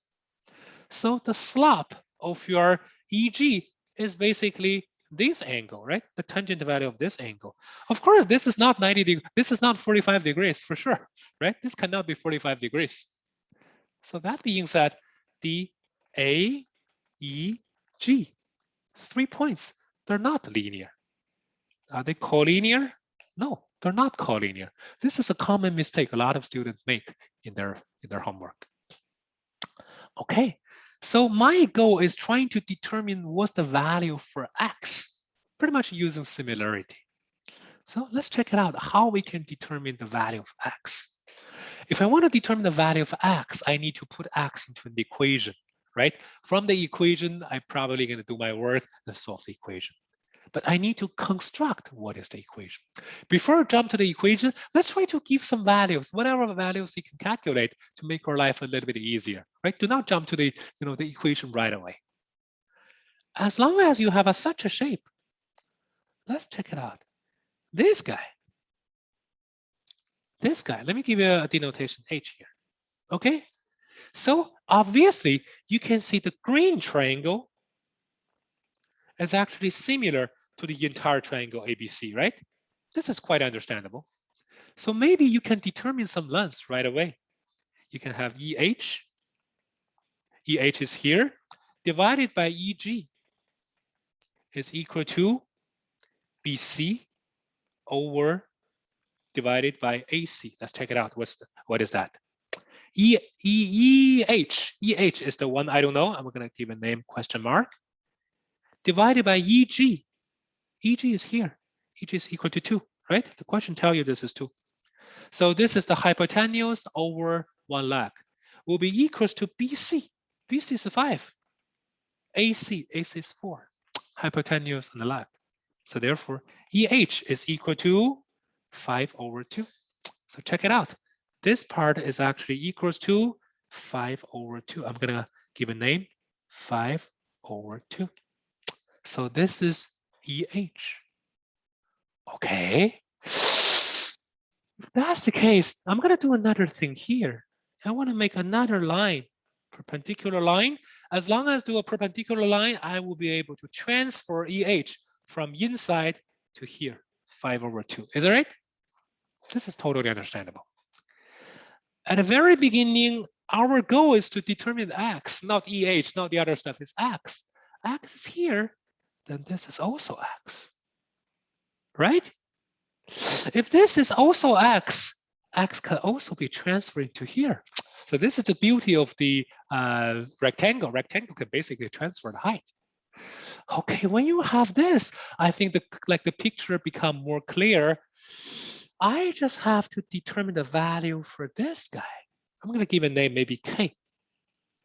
Because I find out BK plus KD plus DA equals to AB. BK, I don't know. KD is you just transferred 5/2 plus DA is your X equals to AB. AB is the leg, 3. So as long as I can find out the value for this question mark, of course, using X, I would be able to construct an equation. And this equation only contains X, right? I think this is quite understandable. As long as I can do this, my work is done. All right, so my $1 million question becomes, how can I determine the value of X? And like the value of this question mark, of course, in the form of X, and then construct an equation. So all the way comes to here, your equation is created. Your thought is very clear, right? You need to always ask your question, what are you gonna do? You need to create an equation. How to create an equation? I need to transfer the height. And then what is missing in the equation? The question mark, step by step. But how can you determine this question mark, AKA, how can you determine this BK? This is not a magic as well. Let's check it out. Let's check it out. Where is BK? BK is hiding here, right? In this tiny, let me change the color maybe to blue, to this blue triangle, very tiny blue triangle on the top left corner. So this triangle, BKH, check it out. I have this guy already equals to X. I need to determine this guy. This is B, this is K, this is H. How can I determine BK? Of course, you're going to use the similarity one more time. You're going to use the similarity one more time. Because triangle BKH is also similar to the big triangle BAC. So therefore, BK over KH, KH is X, equals to AB over AC. This is 3, this is 4. Easy peasy, right? So therefore, you will be able to determine the BK actually equals to 3/4X. Voila. As long as you have the value for BK, what are you gonna do? You can drag it here, go to your original equation. You're gonna have 3/4X here. So check it out. What are we gonna have here? One equation, one variable X. It's very easy for you to determine the value for X. X will be 2/7. As long as you know the value for 2/7, right? And just put it in. So this is 2/7 perfect square over this 3 times 4 divided by 2. You can have your value 2/147. Do we have here? 2/147 is the fraction that is not planted. The question asks you the fraction that is planted. So it's 1 minus 2/147. So this problem, I would say, generally speaking, this is not a super easy problem because you need to use the similarity twice. Still remember, let's have a quick recall. The first time you use the similarity is here to determine this green triangle was the value for BH. The second time you use similarity is to determine this blue triangle to transfer into the leg of this entire AP. So this is actually something very important and you need to know, because there are two things for this problem. You need to know how to do the similarity. I have already said. The second part, you need to realize I need to construct an equation, and from this equation, you will be able to solve the problem. So far, so good? Okay. So the similarity part, I think I don't want to spend too much time for the similarity because the entire process is very mechanic, because you just need to find out similarity using the all the determination rules we determine, and taking from there, you have the equation, solve the equation. That's pretty much it. All right. So that's pretty much the second part I want to talk about is similarity, basically using all the rules. Okay, it's kind of mechanical. We don't want to talk too much time. Let's go to our third category. We want to talk something about a circle. In a circle, this is considered to be a comprehensive application for all our problems. We'll see how we can use it. And on circle, like I said, we don't say the same like the basic stuff. There's actually the Ptolemy theorem, which is very popular in the circle. And there are a lot more problem tested in AMC10, even rather than AMC12. We'll focus on the Ptolemy.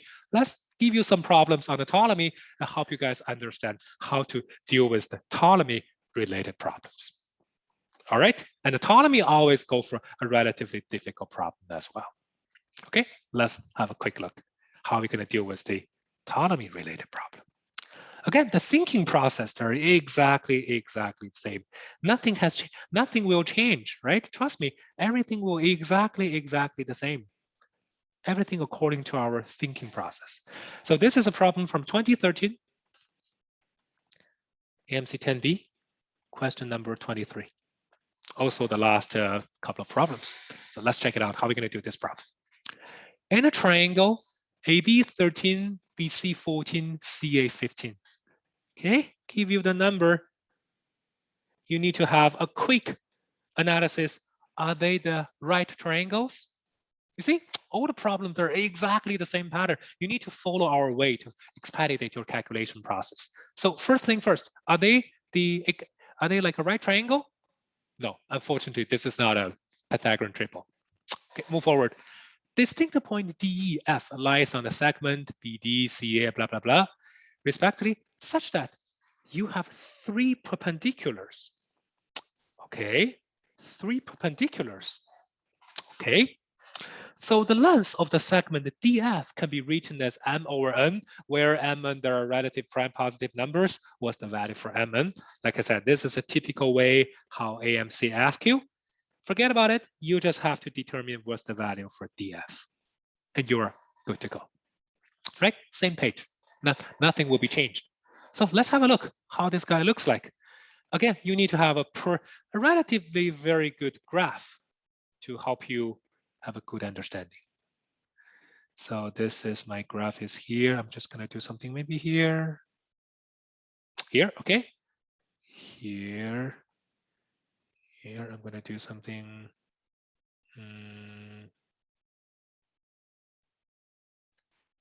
Let me give you the graph first. This is something like this. Okay, good enough. So you have a triangle. This is A, this is your B, this is your C, right? You have a D here, you have a E here, you have a F here. So they have the values. This is 13, this is 14, this is 15, and what else? You have three perpendiculars. What are the three perpendiculars? The first one is AD is perpendicular to BC. Okay, this is perpendicular. Second, DE perpendicular to AC. This is perpendicular. The other one is AF perpendicular to BF. Okay, you have the three perpendicular lines. And with all of the information, the question asks you to determine the value for DF. DF. Okay. DF is here. Normally speaking, when we want to determine a side, we want to put it into a triangle, right? Using Pythagorean, sine law, cosine law, blah, blah, blah. try to determine. But if I want to put it into a triangle, there are not like so easy triangle for me to put, right? You see, you want to put it into this triangle. This is this is obtuse triangle. You know nothing, right? You basically know nothing. Then what about you put it here into this red triangle lying there?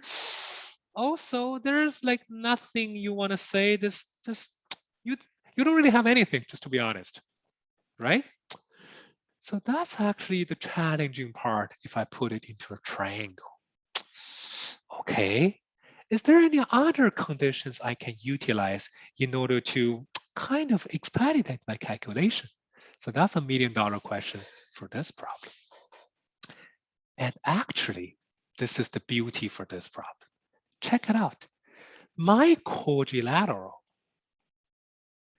A, B, D, F. I'm gonna from here. My quadrilateral A, B, D, F. Is there any specialty A, B, D, F? Anything special for this triangle? Quelque chose de spécial for this triangle? For this quadrilateral? This is actually a cyclic quadrilateral. Is it right? Do you still remember? We mentioned that there are so many ways for you to determine the cyclic quadrilateral. But one of the ways is that if they're facing the two angles, they're facing the same chord or the same arc, and they have the same measurement, then automatically this is going to be a cyclic quadrilateral. Is that right? So this is a cyclic quadrilateral. If this is a cyclic quadrilateral, then automatically you should have your Ptolemy theorem. AB times DF, AF times BD equals to AD times BF. Is it right? Ptolemy, right away. Okay, let's check it out if we have this or not. How many things I need to calculate, right? AB is given, 13. DF is what we need to calculate, right? This is no problem. AF, I don't know the value for AF. BD, I don't know it for now, but we have talked about it. We have talked about the double Pythagorean theorems. Do you remember? You have this is 13, this is 15, this is 14. You want to make a height. Using the double Pythagorean theorem, you can determine the value for height. As long as you have the height, you can using Pythagorean theorem to determine this. You can using Pythagorean theorem to determine this. Right? So even though I do not really know BD, but BD is something quite determinable, right? So I'm going to tell you the value right away. This is actually 5. This is actually 9. Okay, and AD is actually 12. Okay, we have already said that 3 times, so I don't think I need to read it one more time. So you can calculate it directly using our double Pythagorean. This is very important, like I told you. So BD, you already know, BD is 12. BD is 5, excuse me, 5. AD is 12. BF, I don't really know. So it looks like DF is what I need to determine for sure. I don't know this. However, as long as I can determine the value for AF, I can determine the value for BF. My work is done. Is that right?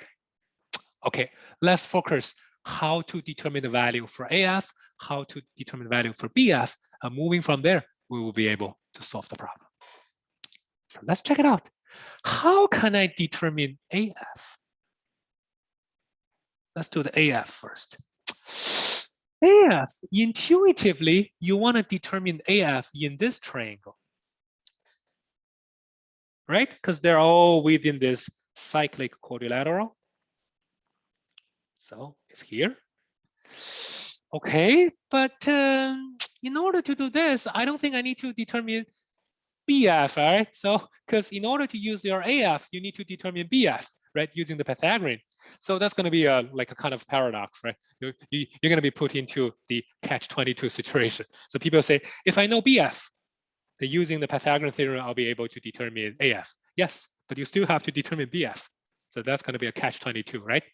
So we're going to change our thought a little bit. Determine AF. I can basically using, if I say this is a theta, AF equals to AB times sine theta. Is it right? The value 13 times sine theta. If I can somehow figure out a value for sine theta, then my work will be done.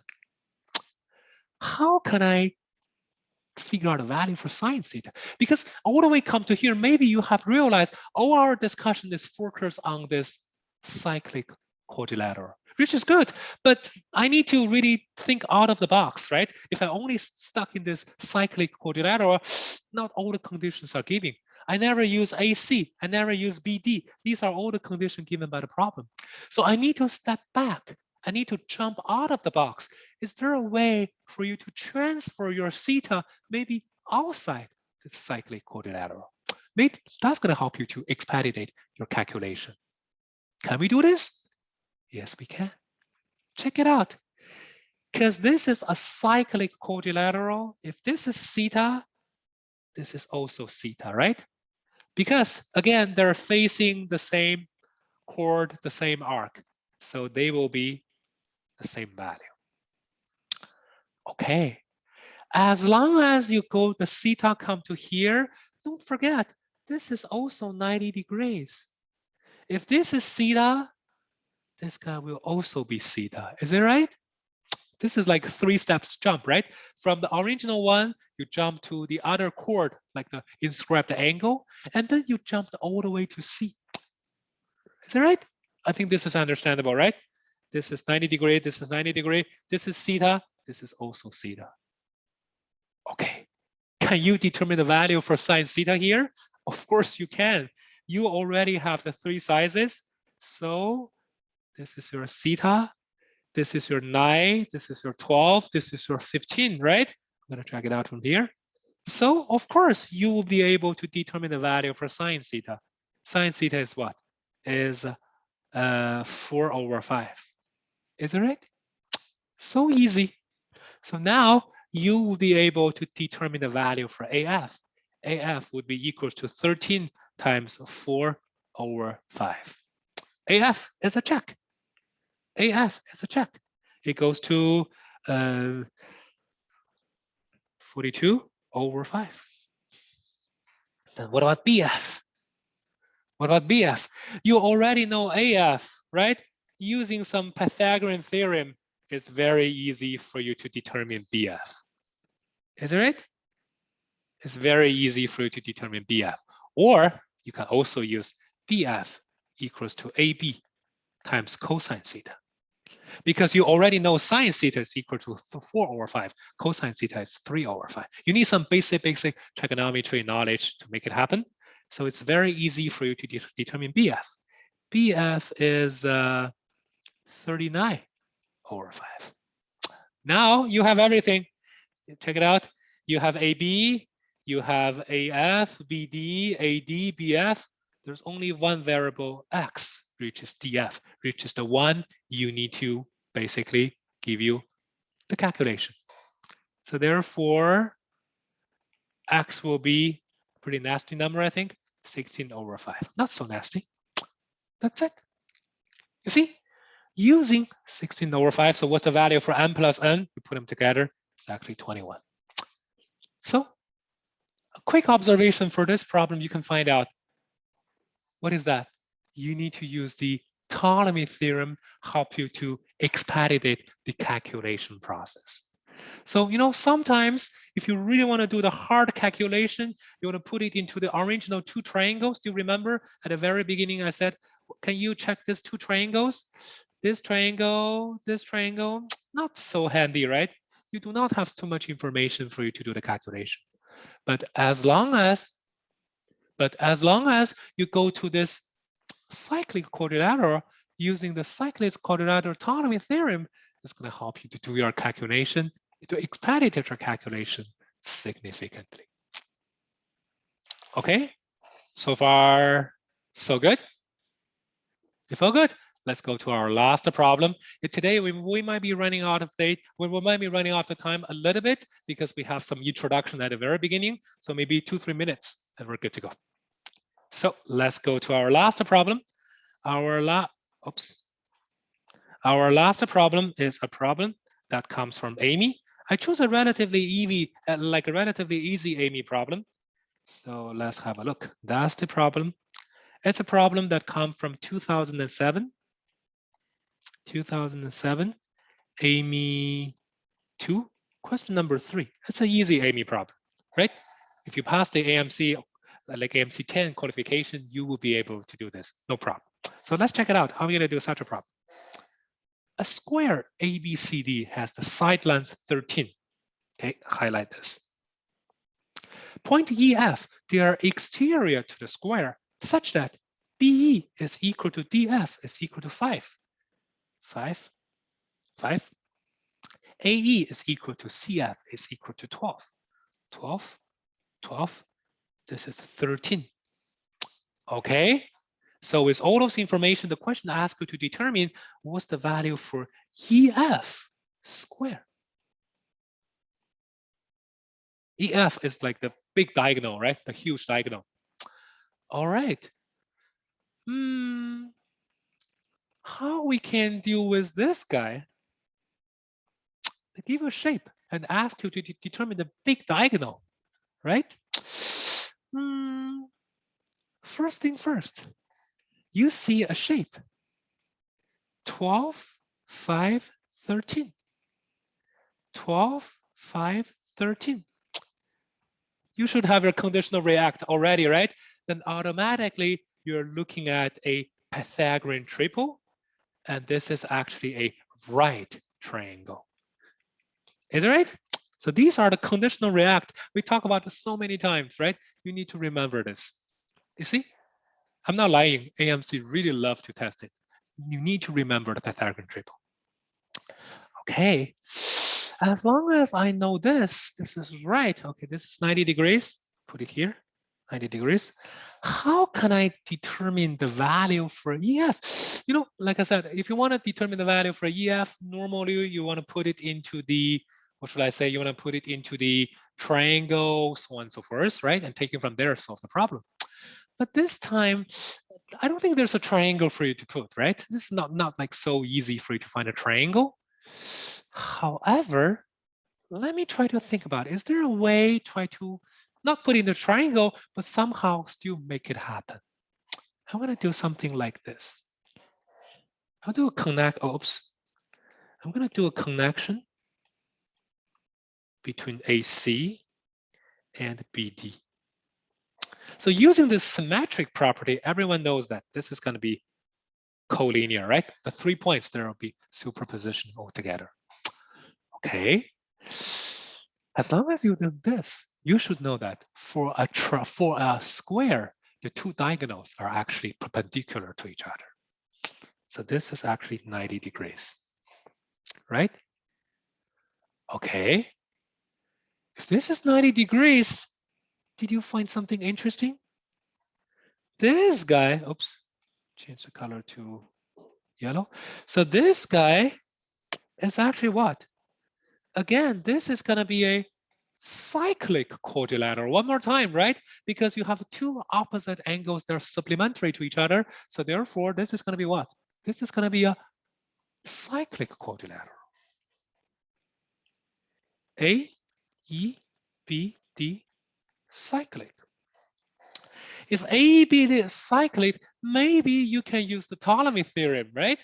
Ptolemy will say AE times, let's say O, OB, EB times OA, or equals to EO times AB. So let's try to see if all the numbers that meet. Okay, I'm going to put it here, EO times AB.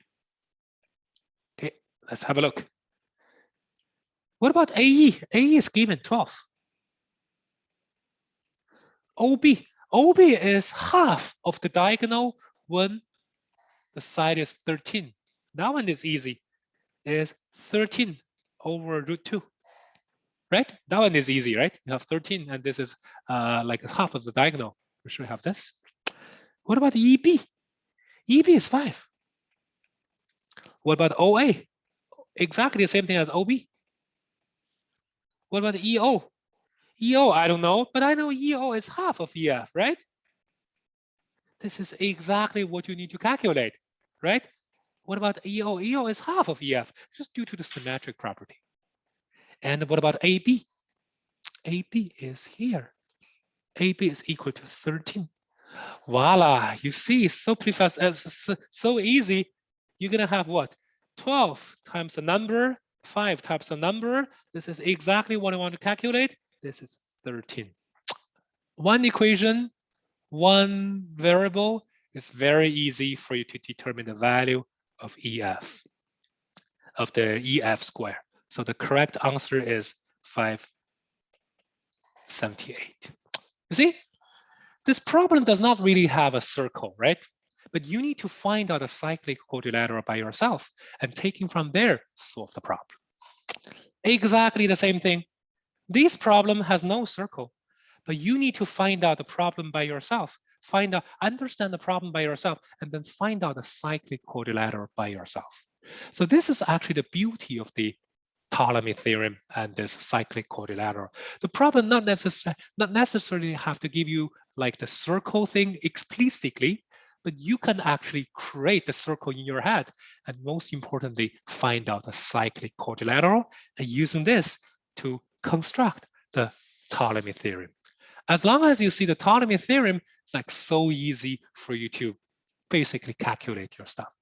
And more advanced reasoning is that because the Ptolemy theorem actually consolidate all those kind of cyclic properties together.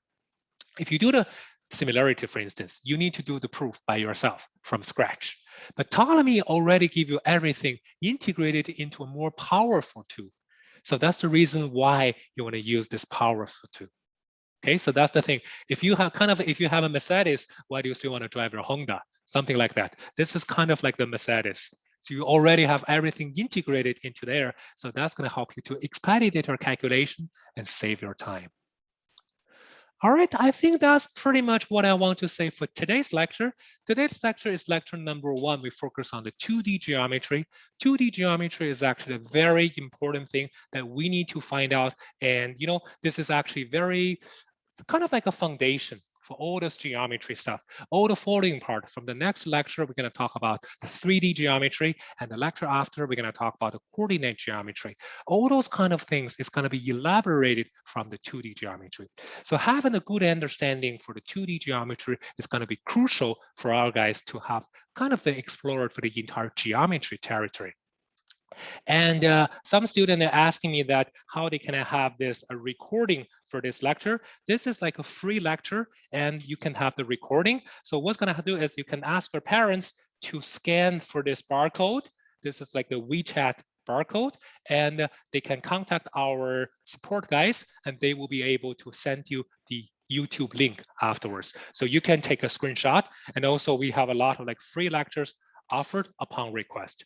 So yeah, I think that's pretty much what I want to say for our today's lecture number 1. And the next lecture is going to be the 3D geometry. Trust me, 3D geometry tested even more in the AMC10 rather than the AMC12.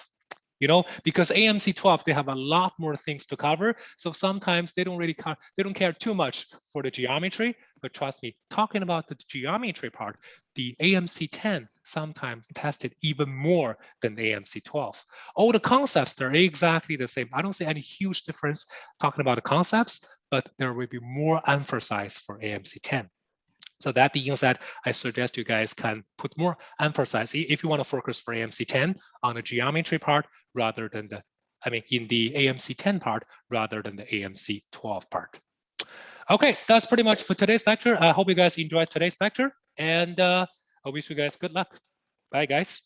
If you have any questions, I see a lot of students post the questions, you can ask from the WeChat. So we don't do the questions directly from today. Okay, in the WeChat group, we'll answer questions. Thank you, guys. Have a good one.